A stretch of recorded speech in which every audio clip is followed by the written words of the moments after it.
What's up everyone, my name is Kelsey, welcome back to my channel. Today I am doing my April wrap-up, so everything I read in April.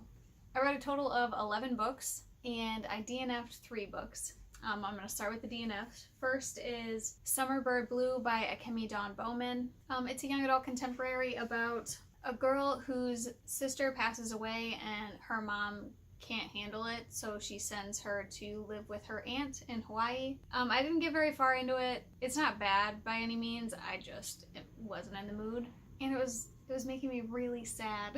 My second DNF was We Were Liars by Lockhart. This is like a young adult contemporary with mystery elements, and I hated it.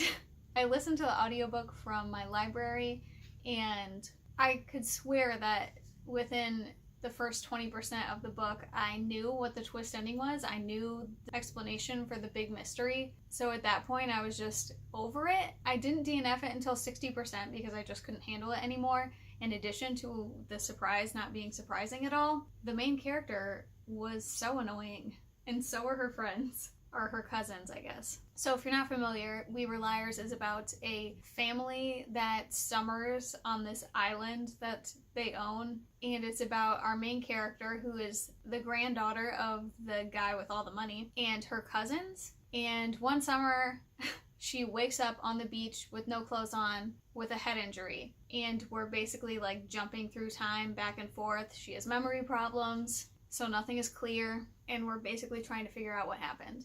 But she is annoying, and obviously they have tons of money, so everything she complained about seemed so petty. It's like shit that everyone has to deal with, but you also have money, so she was just so annoying. Oh, and the writing was so dramatic. Like, there's this part at the very beginning of the book where the main character is describing her dad leaving her and her mom, and she says she's standing on the front lawn when he pulled out a gun and shot her. And I'm like, oh shit, like, this is getting serious real fast. But no, the shooting was just a metaphor for breaking her heart. Like, that level of dramatic. I should have stopped reading right then.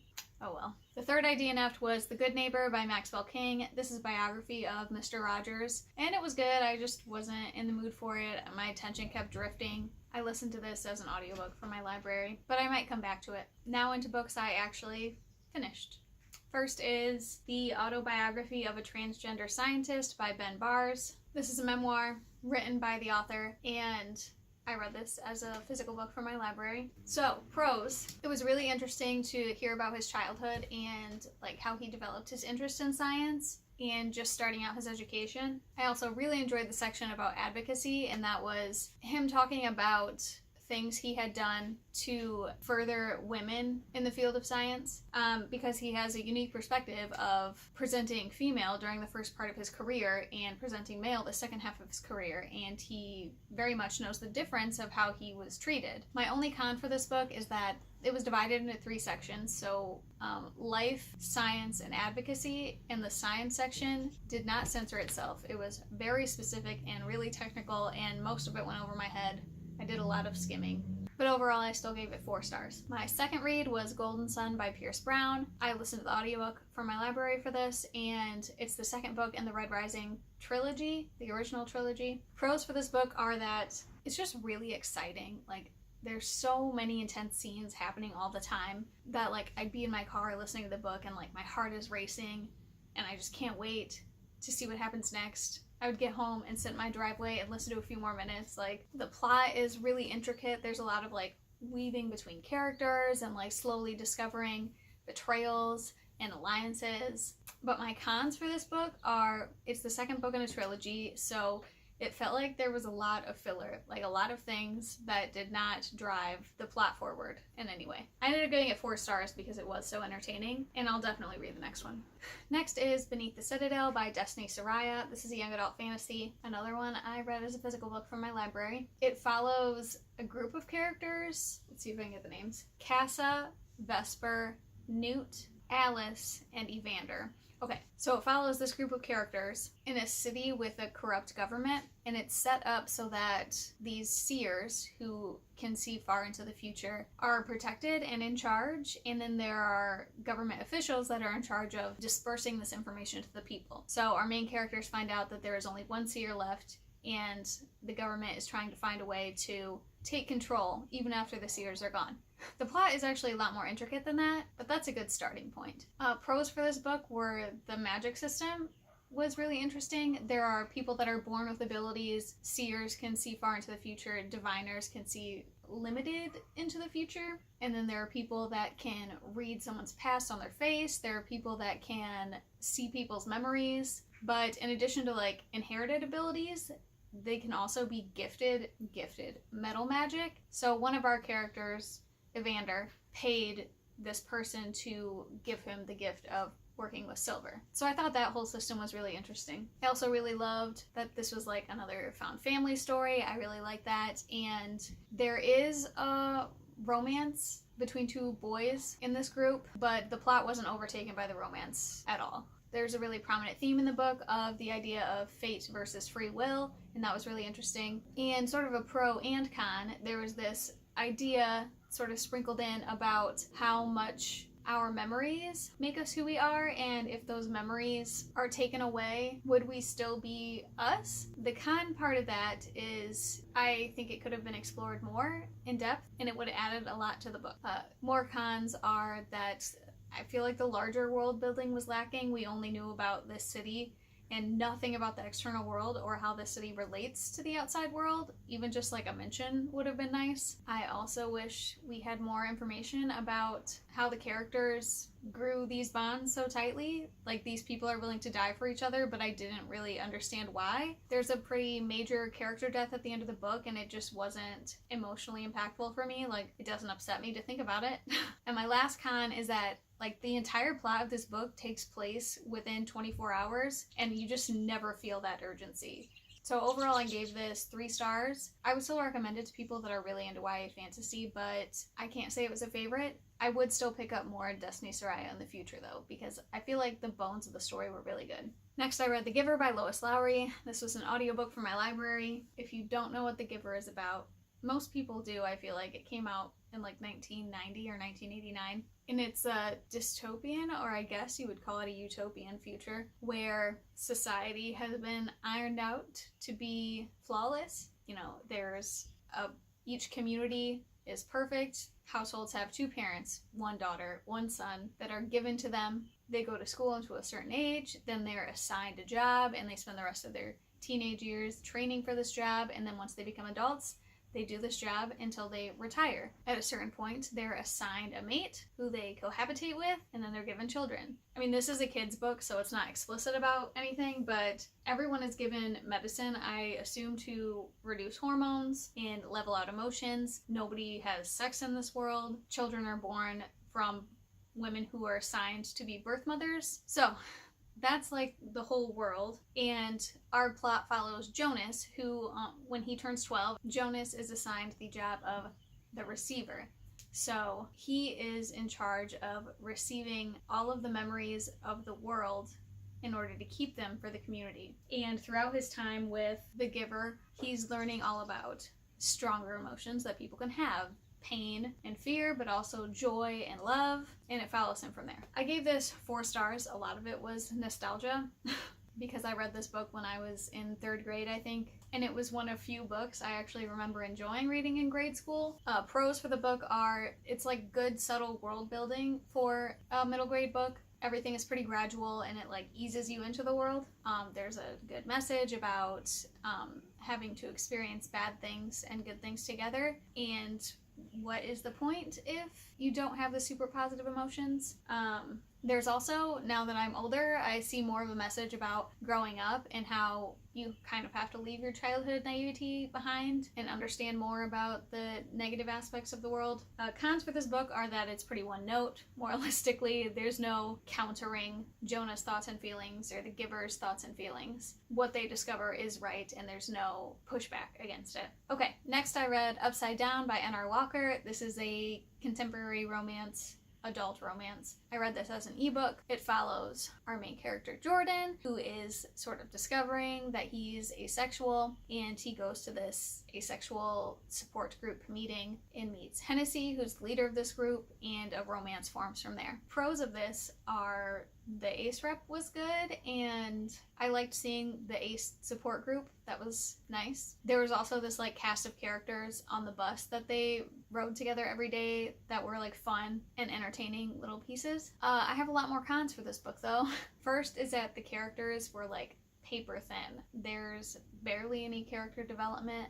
They have very little background, and most of their internal dialogue, pretty much all of their internal dialogue, or all of our main character's internal dialogue, is about his sexuality. That's like all he thinks about. They also had no flaws as humans, and the main character Jordan is written as this like quirky, nerdy guy, and he went on these like really long monologues, rambling on in awkwardness, and it was like, it made me uncomfortable to read, and I thought it was kind of annoying. And then the big conflict of the book was that misunderstanding trope, and I just hate that shit in romances. Like, that's not a big enough problem to be considered a major conflict in my world. It's just not. So I gave this 2 stars. Next was Help Wanted by J. Emery. This is a novella, magical realism romance, I guess. Read it as an ebook. Basically, it's set in a world just like ours, except magic is a real thing, and our main character, M, is a student at this magical college, university thing, and she starts a part-time job at a local magic antiquities shop and meets this guy Phineas, who makes her question everything, because up until this point in her life she had never had romantic or sexual interest in anyone, and she's also currently questioning her gender, so she's trying to grapple with those feelings while also experiencing this new attraction to this guy. Pros were that I really enjoyed like the magic system in this magical university. The world building was really casual because it's such a short book, but I thought it worked. Our main character M also had like a close friendship with another student, and I thought that was really well done and felt realistic. Cons are that there just wasn't very much development or background for the love interest Phineas, so I didn't even feel like I was rooting for them. I don't read a lot of novellas, so I can't say I'm an expert at reviewing them, but I ended up giving this 3 stars because I enjoyed it, but I can't say I would recommend it to anyone. Next is Hullmetal Girls by Emily Skrutskie. This is a sci-fi book, and honestly, I couldn't tell you if it was young adult or adult. I think our main character is in her late teens, so I guess an older young adult sci-fi. I read this as an ebook from my library.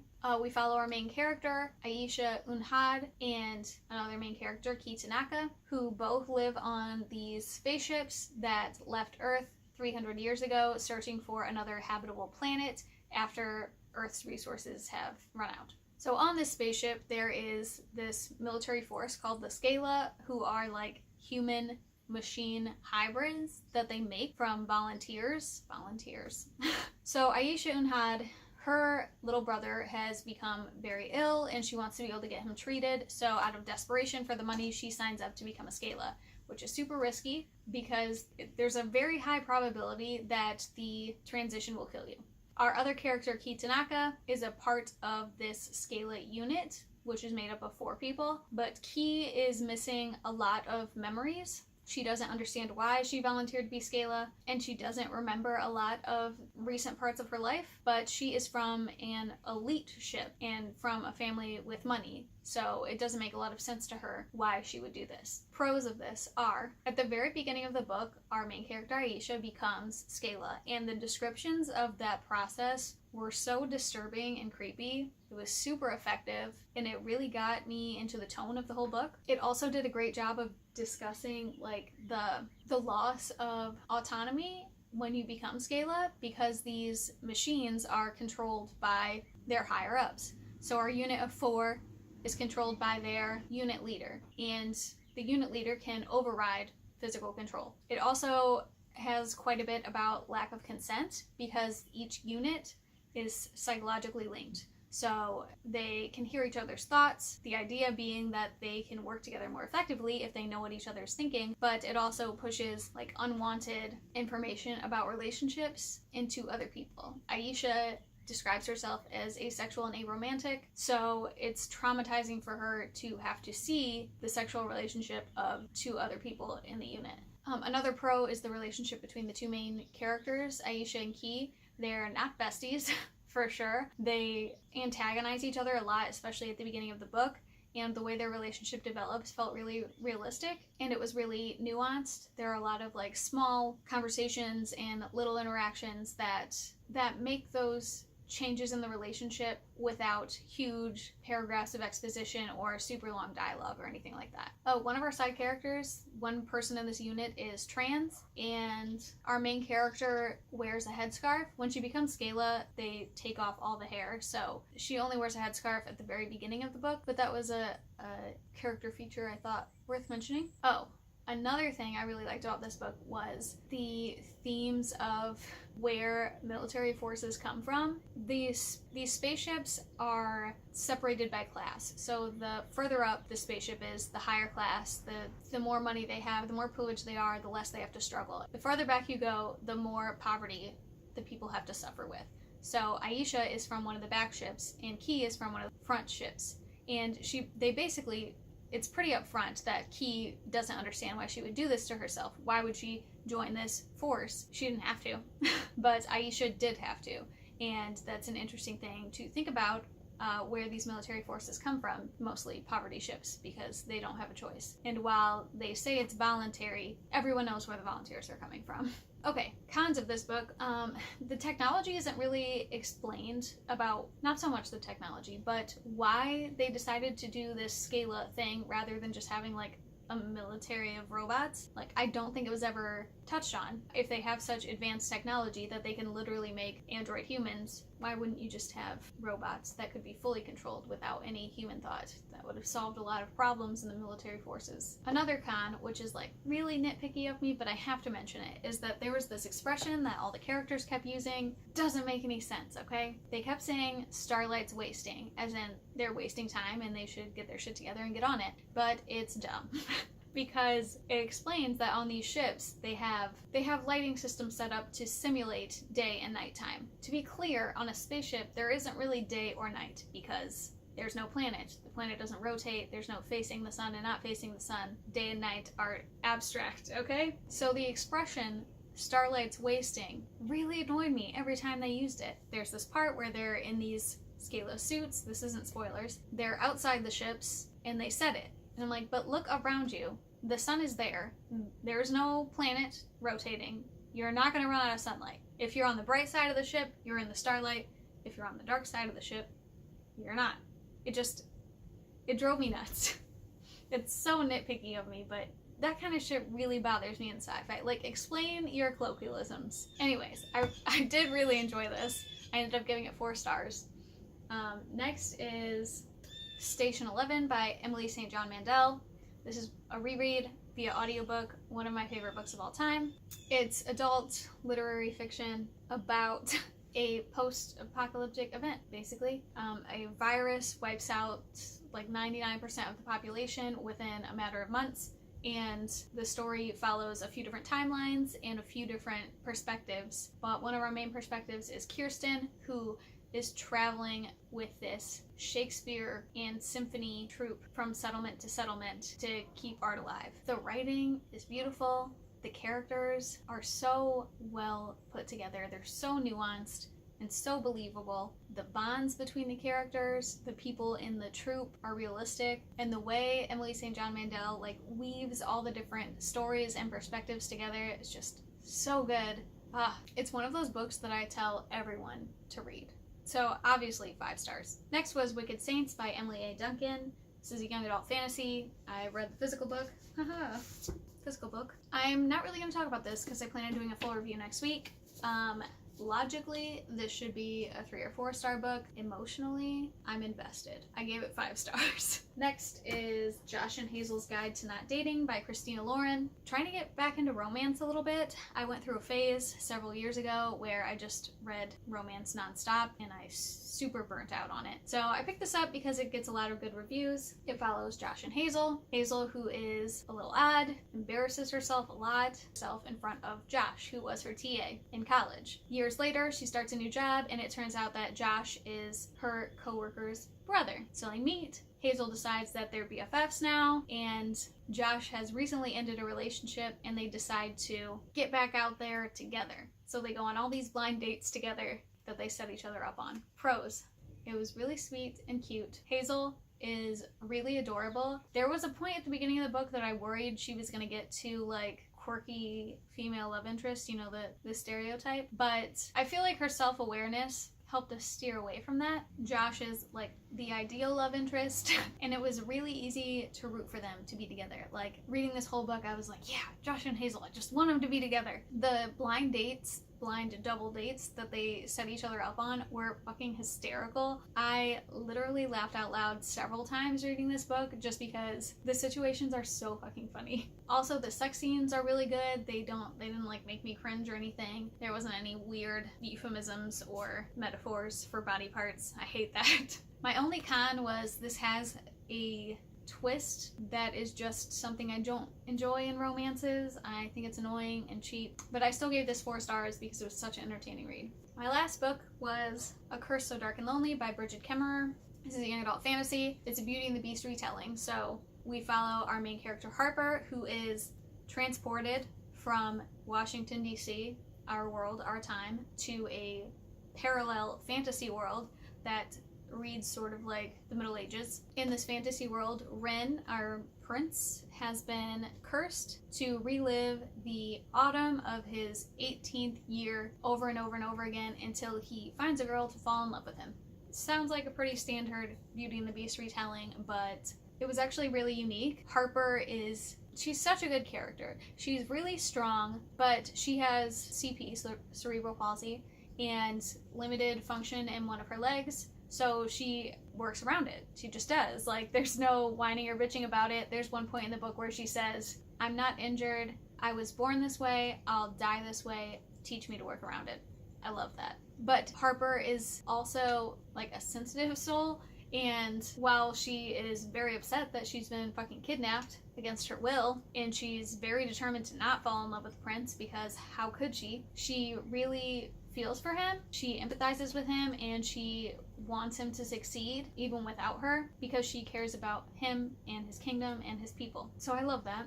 Gray, who is Ren's like guardsman, he's the one who goes to DC to find a new girl every season for Ren to fall in love with. He is so sarcastically funny. He's a really great character, and I wish we would have gotten more of him, and I can't wait for book 2 because I feel like he's going to be a main focus of book 2. Ren is definitely the weakest of the 3 characters, which is weird because he's a perspective character. There was just something about his emotions that rang a little false for me. I don't know. I can't pinpoint any one thing that made him a weaker character than Harper, but there's definitely something about him.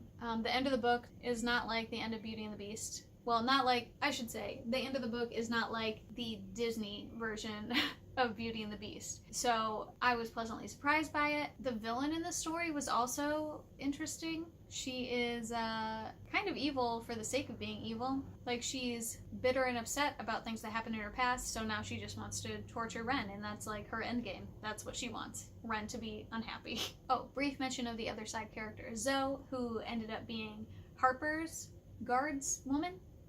She was great, and I hope we get more of her in book 2. My only other con for this is that I was really confused about the magic and like the limits of the magic and the curse and the limits of the curse and how all of that worked. But I feel like because of the end of this book, all of that magic is going to be more addressed in book 2. So I ended up giving this 4 stars, but like I really enjoyed it and I would definitely recommend it to people. I just can't say it's a new favorite, so no 5 stars. Okay, those are all the books I read in April. Let me know in the comments if you've read any of these or favorite book you read in April. Mine was Station 11 because it was a reread. I feel like I almost can't count rereads when I say my favorite book of the month because obviously I love it. Aside from Station 11, it was Wicked Saints. I post book-related videos every Wednesday. Next week is going to be the Wicked Saints full review. So if you want to keep up, subscribe. If you like this video, hit like. If you want to keep talking, you can find me on Twitter at Kelsey Reads or my Goodreads at Kelsey Lynn Reads. Otherwise, I'll see you next week.